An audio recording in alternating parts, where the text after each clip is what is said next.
So, the rules-based order, it has a certain rhythm to it, doesn't it? You hear it literally Oh, everywhere. yeah, absolutely everywhere. It's in every State Department press release or every NATO summit declaration, every single solemn speech given by a Western leader at some podium with a nice blue backdrop. Right. It sounds solid, like the actual bedrock of civilization. Exactly, like gravity or something. It Yeah. it implies that there is a rule book and there's a referee, and as long as everyone, stays in their lane, the game works. It's the framework that has kept the lights on and the wolves at bay since what, Yeah, 1945? 1945.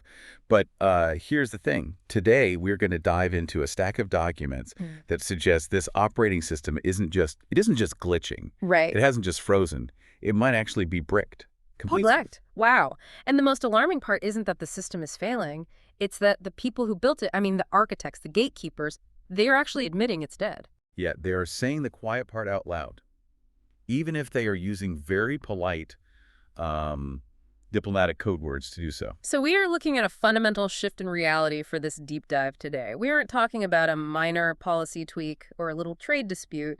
We're talking about the end of an era. The complete end of the post-World War II consensus. And to guide us through this, we are focusing on a really dense and honestly really provocative analysis by a man named Sander Boone. He's a political scientist and a wealth manager, and he recently gave this massive breakdown on the Holland Gold Channel that, well, connects dots I didn't even know were on the same piece of paper. It is a huge web. It really is. We are going to be talking about the World Economic Forum, the Munich Security Conference, the release of the Epstein files, and the physical deindustrialization of Europe. Which is a lot to cover, but Boone's central argument is actually quite sharp. He argues that we are witnessing a transatlantic divorce. A div- Yes. The marriage between the United States and Europe is fracturing. Europe is scrambling to maintain control via a quote-unquote war economy, and we are having a glasnost moment regarding the credibility of Western leadership. that glasnost comparison, man, when I read that in the notes, it legitimately gave me chills. We are definitely going to spend some time unpacking that. But before we get to the scary stuff, let's map this out. What is our mission for this deep dive? The mission is to answer a simple but terrifying question. Is the West breaking apart? And if it is, what does that mean for you listening right now? What does it mean for your safety, your worldview, and frankly, your money? Okay, so the roadmap. We're going to start at Davos with a speech by Mark Carney. Then we'll look at the divorce proceedings between the US and the EU. After that, we get into the grim economic reality of factories literally leaving Europe. The physical departure of industry, yeah. Then the war rhetoric, and finally the Epstein connection and the financial fallout. It's a heavy agenda. It really is. So we shouldn't waste any time. Let's start with that surprise admission, Davos. Right, the World Economic Forum. Usually when we cover Davos, it's a lot of people in expensive suits congratulating each other on saving the world while their private jets idle on the runaway, right? And it's very easy to dismiss. Exactly. But this year, there was a speech by Mark Carney that Boone flagged as an absolute game changer. And we should establish that Mark Carney is not a fringe figure. That is vital to understand. He is the former governor of the Bank of England and the former governor of the Bank of Canada. He's the ultimate insider. If the establishment had a face, It would look exactly like Mark Carney. So when a guy like that speaks, he's usually sticking closely to the script.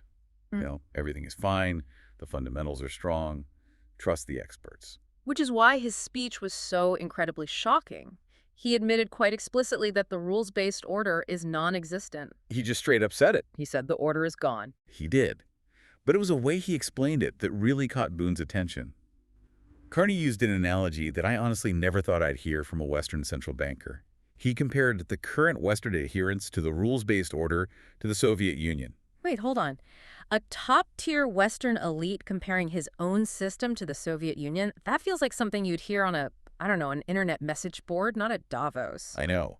But Carney referenced Václav Havel to make his point. Václav Havel, the playwright who became the president of Czechoslovakia after the wall fell. The very same. So Havel wrote this famous essay called The Power of the Powerless. In it, he describes a greengrocer living under communism. Every single day, this grocer puts a sign in his window right next to the onions and the carrots that says, "Workers of the world unite." Okay, the classic Soviet slogan. Right. Now, here's the core question Havel asks and that Carney repeats. Does the grocer actually care about the workers of the world uniting? Does he have a burning passion for Marxist theory? I'm going to guess probably not. He probably just wants to sell his onions and, not get harassed by the secret police. Exactly. He doesn't believe the slogan. The customers who walk past the window don't believe the slogan. And here's the real kicker. The government knows the grocer doesn't believe the slogan. So it's a lie that literally everyone knows is a lie. Yes, it is a ritual. It is purely signaling. By putting the sign in the window, the grocer is saying to the authorities, I am compliant. I am playing the game. I am submitting to your power. It's basically a please don't hurt me sign. Wow. It allows him to live his life in relative peace. Okay, I get the history lesson, but how does this apply to Mark Carney and the rules-based order today? Well, Carney's argument, and Boone jumps all over this, is that for the last 30 years, the rules-based order has been that exact sign in the window. Western nations and even countries outside the West, like China or Brazil or Saudi Arabia, have been chanting the slogans. Like we believe in free trade. Right. We believe in international law. We believe in human rights. They were just putting the sign up. They were putting the sign up. Not because they actually believed that the system was inherently fair. Not because they believed the U.S. always followed its own rules either. But because putting the sign up signaled compliance with the American empire. It was the cost of doing business. Exactly. It was the subscription fee paid to access the global market, to use the U.S. dollar, and to be protected or at least tolerated by the U.S. military. So it was a massive performance. Let me say the lines so I can share in the wealth. Yes, and Boone points out the deep irony here. Carney is effectively admitting that the order was always hypocritical at its core. It was based on might, specifically U.S. military might. Yeah. But everyone played along because the U.S. was the only game in town. But now... Now Carney says the sign is coming down. Why, though? What specifically changed? The hypocrisy became too expensive and the enforcement became too weak. The BRICS nations, Brazil, Russia, India, China, South Africa, they're looking at the West and saying, we aren't playing this game anymore. They saw what happened with the financial sanctions on Russia. They saw sovereign assets being frozen. They saw that the rules only seem to apply when they benefit the West. So the greengrocer is looking at the secret police and saying, you know what? I'm taking the sign down. I'm just going to sell my onions. And that is a terrifying moment for the people who currently run the system. Because once the ritual of compliance is completely broken, the authority just evaporates. Carney knows the gig is up. The old operating system has crashed. Okay, so if the old game is over, what does a guy like Mark Carney propose to replace it? Because people at that level don't just say game over and go home, right? They always have a plan B. His plan B is, well, Boone calls it delusional. Yeah. And they have to agree it's a massive stretch. Carney calls for a new order led by middle powers. Middle powers, what does that mean? In Canada, the European Union, Australia, maybe Japan. He wants to maintain the structure of the rules-based order, so the institutions, the treaties, the Davos summits, but effectively without the unilateral dominance of the United States. Wait, so he wants the club to keep running just without the bouncer? That is the perfect analogy. Boone argues this is total hypocrisy. You cannot have a rules-based order without the physical muscle to enforce those rules. Right. The only reason the old order ever worked was because the U.S. Navy patrolled the oceans and the U.S. consumer bought everyone's exports. Right. Carney wants to keep the prestige and the moral high ground of the order without the hard power that actually backed it up. I'm just trying to imagine how this works in reality. Yeah. You have Canada trying to tell India or Saudi Arabia what to do, like, excuse me, you're violating the rules? And Saudi Arabia looks at Canada and says, or what? What exactly are you going to do about it? Right. You and whose army, literally. Exactly. Boone notes that the rest of the global South isn't buying this for a single second. They view this middle power leadership as just more Western finger-wagging. It just looks arrogant. It does. It's seen as, okay, the big boss America is busy doing his own thing, so now the middle managers like Europe and Canada want to tell us what to do. It's perceived as incredibly weak and arrogant at the exact same time. And this desperation to keep the system going without the U.S., this brings us right to the core of Boone's analysis, right? The transatlantic divorce. Because if Europe and Canada are trying to go it alone, that strongly implies the U.S. is leaving the building. The U.S. is absolutely moving in a completely different direction. And Boone points out that nothing illustrated this better than the recent Munich Security Conference. Let's go there. Munich. This is usually the Davos of defense, right? Where all the generals and defense ministers get together and compare notes. Yes. And this year, the divergence between the U.S. and Europe was so sharp you could cut yourself on it. We had Marco Rubio there representing the U.S. perspective, specifically the new right perspective, And we had Ursula von der Leyen representing the EU. Let's start with Rubio. Now he's a senator. He's been around a while. But Boone says his speech was a specific kind of olive branch. It was an olive branch with thorns. Rubio stood up and said, essentially, the U.S. wants an alliance. We want NATO. We are not isolationists. Okay, well, that sounds like standard diplomatic speak so far. But then came the condition. He said, but this alliance must be based on shared values. Values. That's always a tricky word in diplomacy. Usually that means human rights or democracy. Not this time. Rubio defined values very specifically. He talked about traditional values, the family, secure borders, meritocracy, the sovereignty of the nation-state. So he's definitely not talking about the progressive values we usually hear coming out of Brussels. He is explicitly rejecting them. And here's the twist that Boone highlights as brilliant. Rubio argued that these values, family-nation borders, actually originated in Europe. Oh, wow. He's schooling them on their own history. He is. He told the European leaders, effectively, we in America are preserving your heritage, the heritage of old Europe, while you have abandoned it for some new strange ideology. That is a severe burn, diplomatically speaking. We're more European than you are. It frames the U.S., or at least the faction Rubio represents, as the true guardians of Western civilization, while portraying the current European leadership as having totally lost its way. And how did that lost leadership respond? What was Ursula von der Leyen pitching at Munich? The exact opposite. She doubled down. She pushed for progressive values as the core of the alliance, climate goals above all else, open borders, internationalism over nationalism. But she also made a very specific policy push that flew under the radar for most people, but Boone caught it. What was it? She pushed hard for the activation of Article 42.7. Article 42.7. Okay, I know Article 5 in NATO, that's the famous, an attack on one is an attack on all clause. That's the backbone of the whole alliance.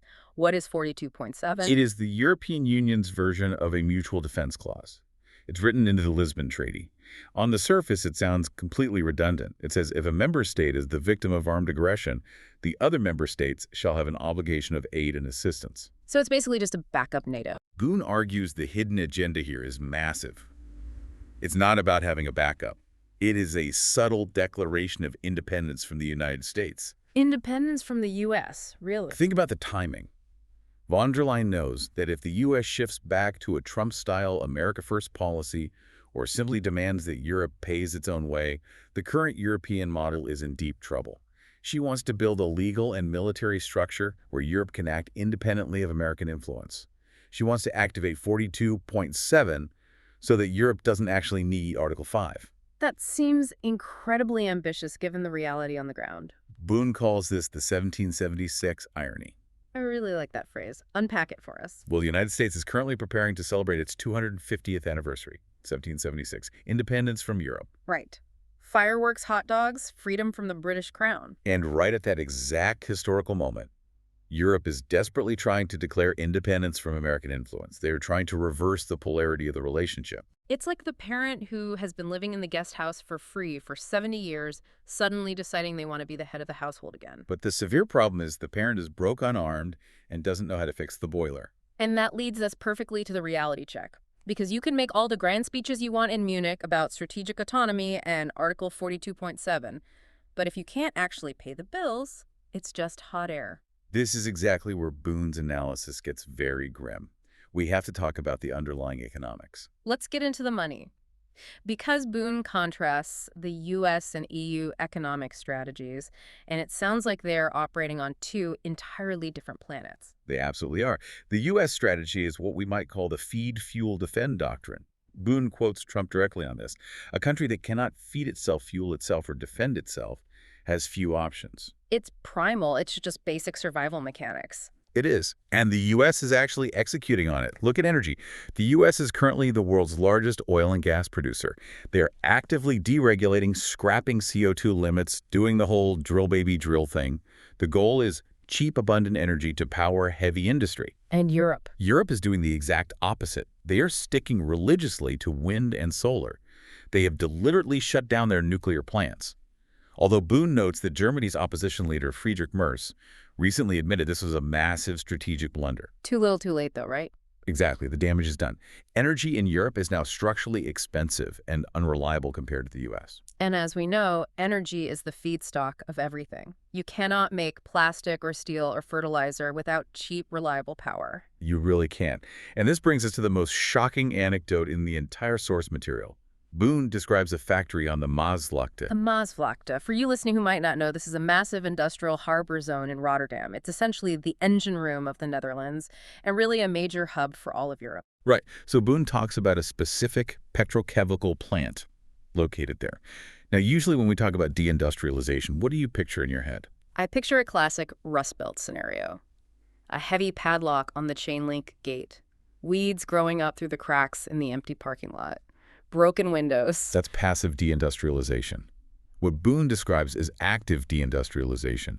He says this factory is not just closing its doors, it is actively being unscrewed. Unscrewed. Literally, bolt by bolt. They are dismantling the huge distillation columns, the complex piping, the control units. They are labeling every single part. They're packing it into heavy crates. They are loading those crates onto massive ships, and they're sending the entire factory to Qatar. They're shipping the actual building. They are shipping the capital, the physical productive capacity of the nation. Why Qatar, of all places? It's simple, brutal math. Qatar has natural gas. In the petrochemical industry, gas isn't just the power source that keeps the lights on. It's the raw material. It's the actual feedstock you use to make the chemicals. In Europe, thanks to the sanctions on Russia and the strict green policies, gas is incredibly expensive.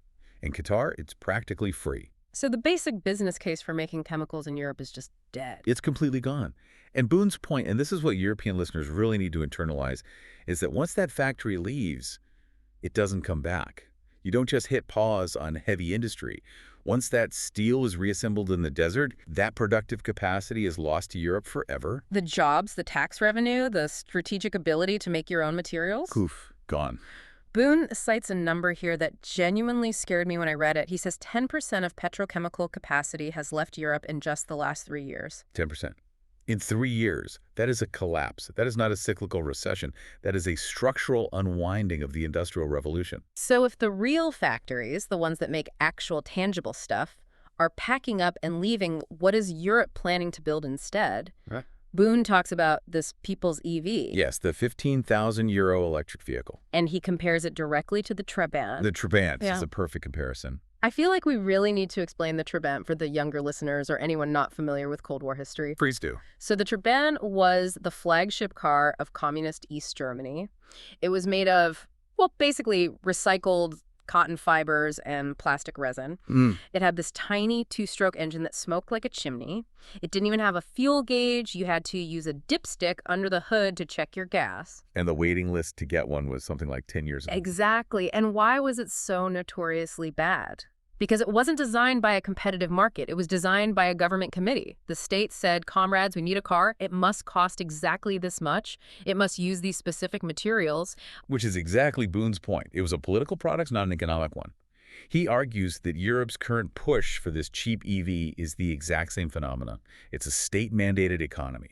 The government is saying you will build this car, it will be green, it will cost 15,000 euros. But without cheap energy and raw materials, you can't actually build it profitably. Right, so you end up with a Trabant, a heavily subsidized inferior product that drains national wealth rather than creating it. Oh, but wait, I keep hearing European leaders talking constantly about a war economy.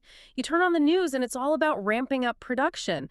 We need tanks, we need artillery shells, we need drones. Doesn't that stimulate economic growth? I mean, building a tank creates factory jobs, right? This is crucial.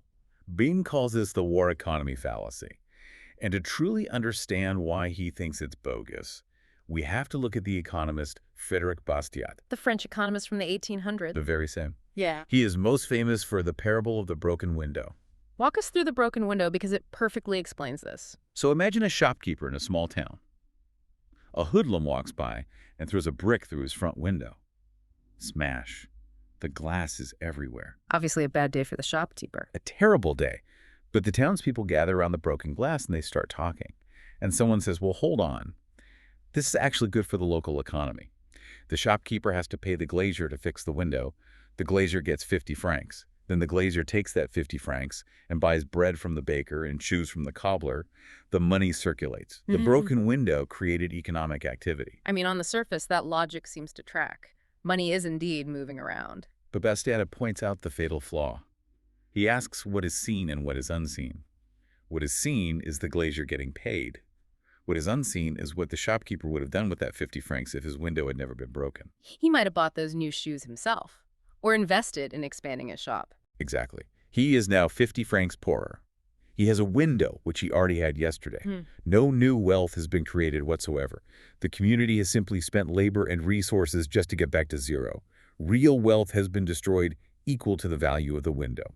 And Boone applies this exact logic to the war economy. Yes. A tank is just a giant broken window. You tax the population heavily to build it. It consumes massive amounts of steel energy and highly skilled labor. But what does it actually produce for society? Does a tank bake bread? Does it transport consumer goods? No. Ideally, it just sits in a garage somewhere. In a worst-case scenario, it gets blown up on a battlefield. It creates zero future value. It destroys capital. Boone argues that Europe is shipping its productive factories, like the petrochemical plants, to Qatar and replacing them with a destructive industry like weapons manufacturing. It boosts the GDP numbers on paper because government spending goes up, but it is systematically hollowing out the actual wealth of the continent. It creates activity, but not prosperity. Exactly. It creates a vast museum run by a war economy. That is an incredibly bleak image. But it raises a huge question for me. If the economy is failing this badly, if the factories are literally sailing away and the new EVs are just modern Trabants, why isn't there a massive revolution in the streets? Why are normal people just going along with it? Because they are completely distracted. And this brings us to part 4 of our roadmap, the war rhetoric. The Russian boogeyman. The media narrative in Europe right now is absolutely breathless. If you open a Dutch or German or British newspaper, it is pure panic. Western countries see World War III coming. Prepare for war with Russia. Stock up on canned beans and battery radios. Boone is highly skeptical of this narrative, right? He is deeply skeptical. He questions the basic strategic logic behind it. He asks a very simple question. Why would Russia actually want to conquer Europe? Well, the standard mainstream news answer is that Putin is an irrational madman bent on restoring the Soviet Empire, and he just won't stop until his tanks reach Lisbon. But Boone takes the realist perspective. This is very similar to scholars like John Mearsheimer. Boone says, look at the map. Look at the raw resources. Russia has the largest land mass in the world. It has effectively infinite natural gas, oil, minerals, timber, and agriculture. It fundamentally does not need more land. Okay, so they don't need the territory. What about the wealth? What wealth? Europe has a rapidly aging population. It has massive unfunded pension debt. And as we just discussed at length, it is rapidly deindustrializing. Why would Russia spend infinite blood and treasure to counter a massive liability? Boone jokes about this in the source material, right? He says we have museums. He does. He says, sure, we have very nice museums and good cheese, but strategically occupying Europe would be an absolute nightmare for Russia. It makes zero logical sense. So if the threat isn't rational, or at least not as imminent as the daily headlines scream, why the panic? Why are European generals suddenly telling citizens to prepare for the draft? Boone suggests the war rhetoric is primarily a tool for internal control. Internal control? How so? Think about the psychology of it. When you have an economy that is structurally failing, when the local factory is moving to Qatar and rampant inflation is eating away people's life savings, the population naturally gets angry. They start asking hard questions of their leaders. They might start voting for populist parties outside the establishment. So the establishment needs a distraction. You need a permanent state of emergency. If you can convince the people that there is a literal barbarian at the gate, that war is coming tomorrow, then you can justify almost anything. You can justify intense censorship. You can justify suspending basic rights. You can look at the public and say, stop complaining about the price of your energy bill. Don't you know there's a war on? It's the classic rally around the flag effect on steroids. It creates a psychological state where any domestic dissent is painted as treason.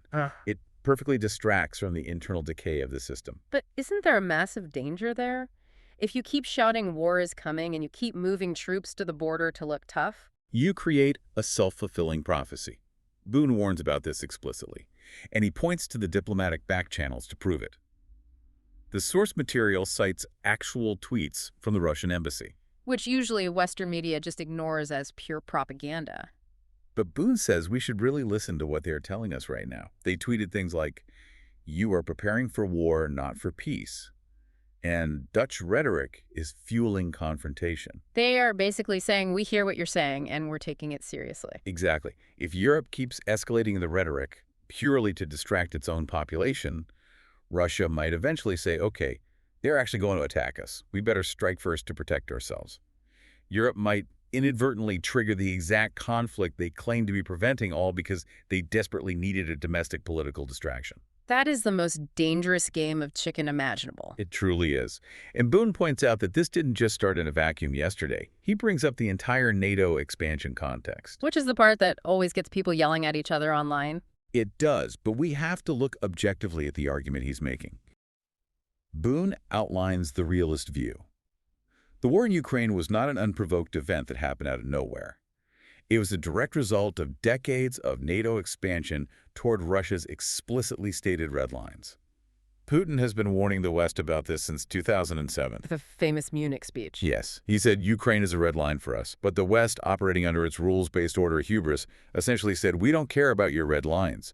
We make the rules, we do what we want. Boone argues that the current devastating conflict is simply the massive bill coming due for that geopolitical arrogance. And he mentions Trump's view on this dynamic as well. He notes that Trump's repeated claim that this war wouldn't have happened under his watch is actually rooted in this realist understanding. Trump is highly transactional. He understands leverage, and he respects red lines in negotiations.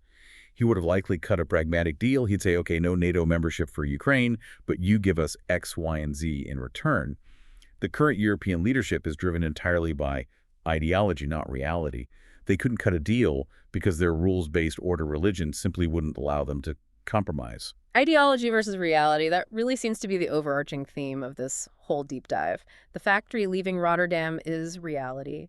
The Trebent EV plan is ideology. The Russian embassy warnings are reality. The democracy shield is ideology. And nowhere's that violent clash between ideology and reality more obvious than in the next section of Boone's analysis, the Western glasnost. Okay, let's pivot to that. We've done the heavy geopolitics and the economics. Now we have to look at the sociology of what's happening. And this connects right back to that Soviet analogy from the beginning, but in a very different way. We talked about the Soviet shopkeeper putting up the fake sign to survive.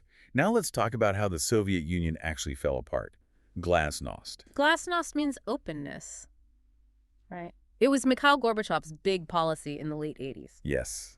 By the late 80s, the Soviet system was rotting from the inside out.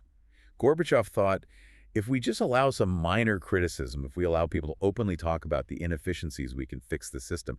He opened the window just a crack. But he massively underestimated the draft coming in. He completely underestimated the depth of the rot. Once normal people were finally allowed to say out loud that the system was fundamentally broken, that the leaders were totally corrupt, and that the official history books were all lies, the legitimacy of the entire regime evaporated almost overnight. The whole structure collapsed because it was entirely built on enforced silence. And Boone argues we're experiencing a Western glasnost right now. He does. He argues that the establishment's control of information, the grand narrative, is rapidly breaking down. And the catalyst for this breakdown isn't a new government policy. It's a specific event, or rather a specific list of names. The Epstein files. Now, I know this feels like a massive left turn. We were just talking about tanks and petrochemical factories. Why bring up Jeffrey Epstein? Yeah, usually when people bring up Epstein, it's purely about the scandal, the island, the sordid criminal details, but Boone is using him as a sociological variable here. He is, and to understand how this works, we have to understand a specific Dutch concept that Boone uses, the oligarchie. Oligarchie. My Dutch pronunciation is terrible. What does that literally translate to in English? The little oil man. Okay. Right. Sounds kind of cute. I assume in this context it is not. In Dutch organizational theory or political science, the oligarchie isn't the CEO. He isn't the president or the prime minister. He is the guy who moves quietly between the silos. He's the lubricant. He walks into the major bank, then he walks into the intelligence agency, then he walks into the top university lab. He connects powerful people who otherwise wouldn't ever talk to each other. He greases the gears of the machine so the whole thing keeps running smoothly. So he's the ultimate broker, the networker, the guy who knows exactly where all the bodies are buried because he actively helped bury them. Exactly. Boone argues that Jeffrey Epstein was the premier oligarch for the Western transnational elite. Just look at his Rolodex. It wasn't just a few creepy Hollywood actors. It was the head of Harvard's chemistry department. It was the CEOs of the biggest Wall Street banks. It was Bill Gates.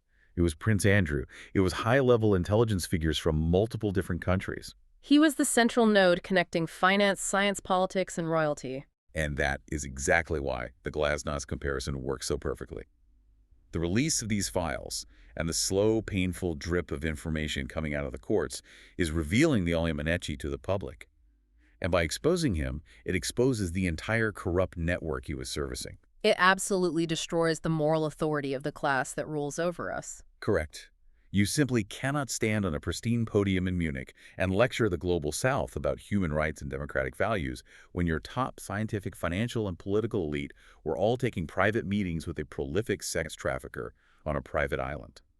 The hypocrisy is just too naked to ignore anymore. Boone gives a really specific example of this soft power collapse in action, doesn't he? He mentions Bill Gates. Think about it, 10 years ago, Gates was basically a secular saint in the media. He could go anywhere in the world and be treated like royalty.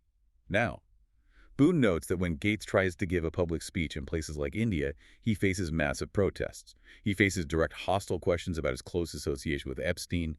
The halo is completely gone. And when the halo is gone, when that public admiration and trust is gone, all that's left to keep people in line is brute power. And as we discuss at length, Europe doesn't actually have any hard military or economic power left, so the system becomes incredibly fragile.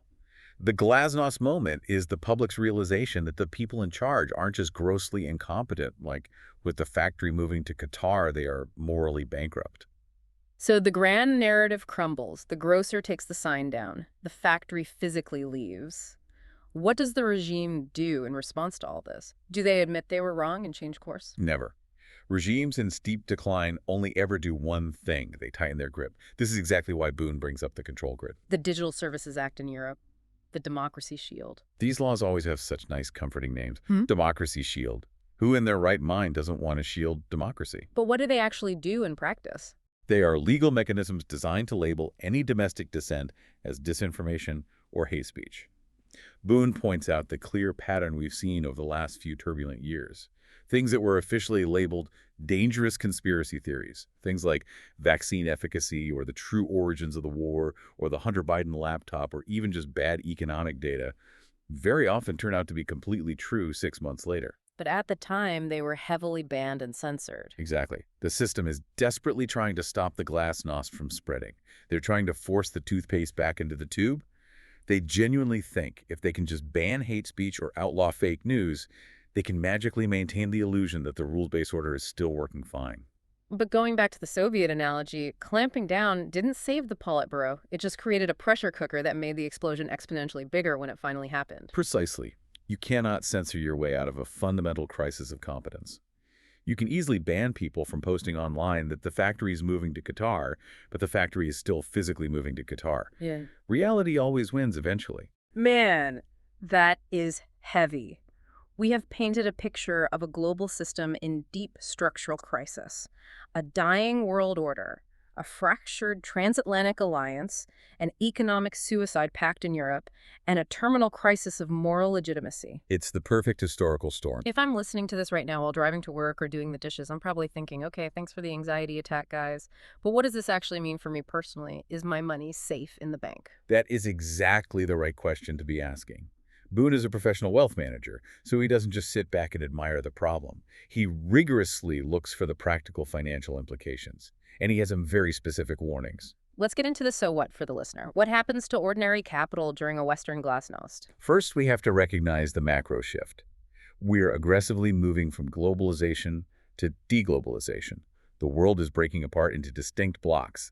The utopian one-world market is dead. Boone talks about gold specifically in this new fragmented world. He sees physical gold as stateless money.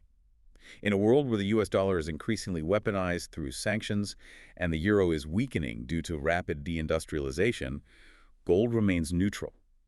It doesn't rely on a political counterparty keeping their promises. And he drops a truly fascinating statistic about the U.S. national debt and their gold reserves. This is a bit technical, but it's absolutely crucial to understand the endgame. The U.S. has a massive external debt. It's somewhere around $9 trillion owed to foreign entities. But the U.S. also holds the world's largest official gold reserves, over 8,000 tons. And how exactly is that gold currently valued on the government books? It's valued at statutory rates set way back in the 1970s. something absurdly low, like $42 an ounce. But the actual open market price right now is well over $2,000 an ounce. Exactly. Boone suggests that the U.S. quietly holds a massive reset button. If they were forced to, they could revalue their gold reserves to current market prices, a mark-to-market accounting move, and the on-paper value of their national assets would skyrocket instantly. They could essentially recapitalize the Federal Reserve's bleeding balance sheet overnight. It's the ultimate get-out-of-jail-free card. Does Europe have a card like that to play? Not really. The Eurozone is a fractured collection of different sovereign countries with competing interests. It's much, much messier.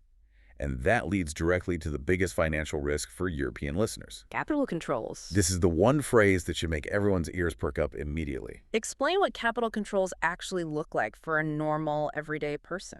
It means the government suddenly tells you you cannot legally take your own money out of the country. Or they say you can only transfer a maximum of 1,000 euros a month to a foreign bank account.